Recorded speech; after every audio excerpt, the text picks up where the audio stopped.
Aquarius. Man.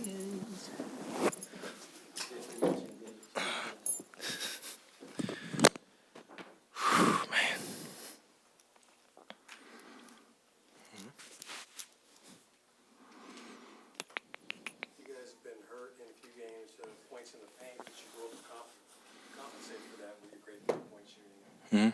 Did tonight show how much you guys depend on Lively and how important he is? Oh, yeah, I mean, we didn't need this game to show that we depend on him. He knows how big of a presence he is in the middle of that paint, how much he covers up a lot of our mistakes and gets us second chance opportunities. But it was all on us to really do the little things. I'm going to continue to talk about that every time we come in here and we don't perform the way we expect to. Details. We give up a lot of points, especially in that third quarter, the second quarter too. And they were driving the ball today, and they made it difficult for us to double team them, and they did a good job.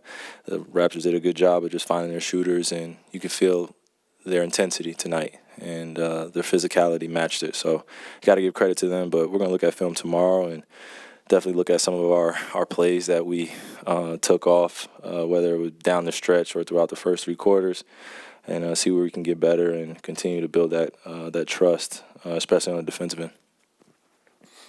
What have you seen from the way this team has responded to this loss that may be different from last season? I say we just take it in stride and have it not be a crutch and carry over into the next game. That's probably it. Just the maturity and also being able to be in that locker room and just be honest about what we did tonight. We were soft, in the interior, in the paint, and when you have your head coach calling you soft, you got to take that personally and take that as a challenge. And again, once we watch film, it'll make more sense, and looking forward to it tomorrow so we can just move forward. And we just say it's part of our season of growth, and that's about it.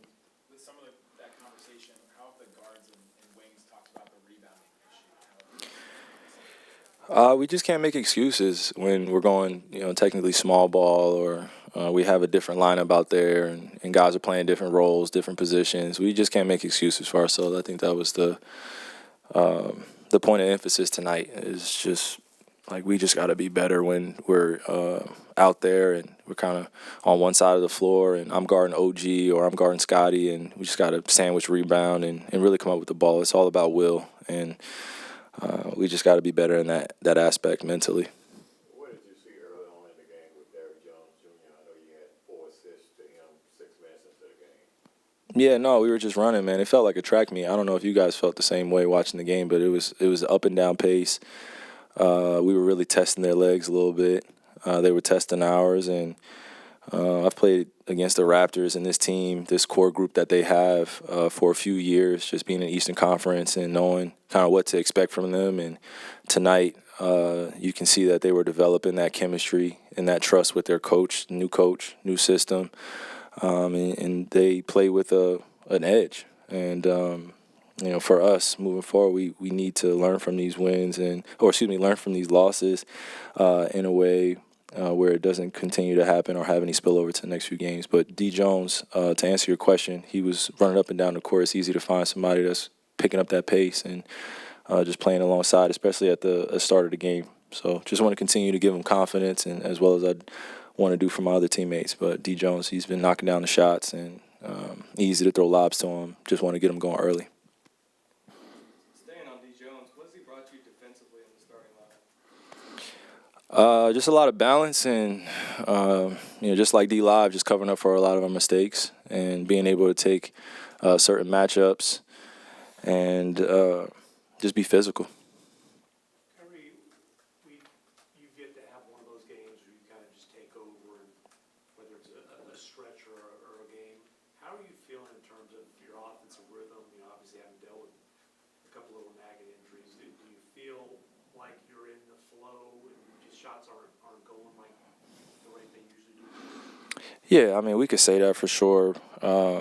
that I think is really for me internally, just trusting my body and not necessarily paying attention to anyone's expectations but my own, and just being honest with myself. Like, I didn't come into the season the way I wanted to, just the amount of time that I took off, and I knew that the start of the season was going to be a healthy challenge. And I said it the other night, in 12 years, never took 30 days, 40 days off before the season, and didn't necessarily have the kind of the familiarity with the rhythm of the game, and hadn't played games, missed preseason, and again, we could throw out all those reasons or excuses, but I think for me, I'm really just proud of myself of just being able to get in better shape.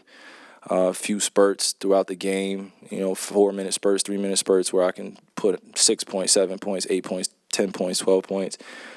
Usually just aren't happening, and I got to live with that as a professional and as a competitor, and continue to push myself on the off days. So again, it's easy to sit up here and say I'm frustrated with just the offensive rhythm, but I know I can add other things to the game, and once my offensive rhythm catches up, then I know we'll be in better shape, and I can add to the dynamic version of our offense. I know what I'm capable of. So. What was the thought process in taking that time? Like, was that time you needed to recover coming off last season?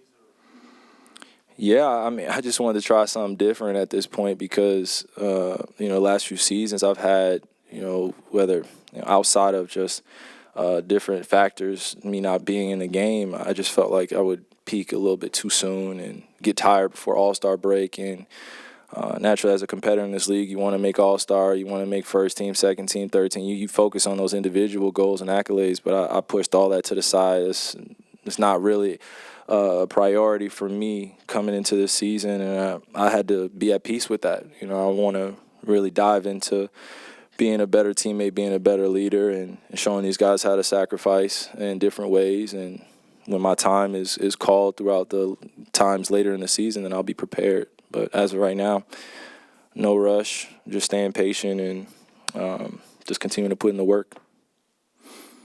Kyrie, after the trade this past season, obviously chemistry didn't come right away with Luka. Mm-hmm. How do you feel like you've grown as a duo? I mean, it's been easy to grow with Luka because of how intelligent he is as a playmaker, as an offensive threat. We had so much pressure on ourselves. We put so much pressure on ourselves last season.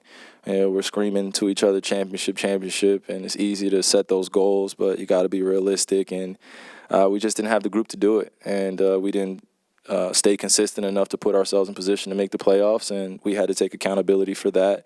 And a lot of the view was going to be on me and Luka and how well we fit. I think that was more of a media push than anything, and just focusing on how we were going to work out. But I think we're showing flashes every single game of what we're capable of, and we got off to a great start this season. We're playing against some good teams, but now when we play against the better teams, we just got to be able to put it together on both ends of the floor and expect better from one another, and I got to be better alongside him. And I know that time's coming, and just continue to put in the work.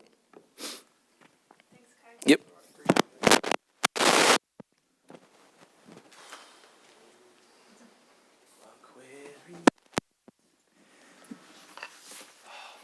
Anybody know what it's like to play 4 games in 5 nights?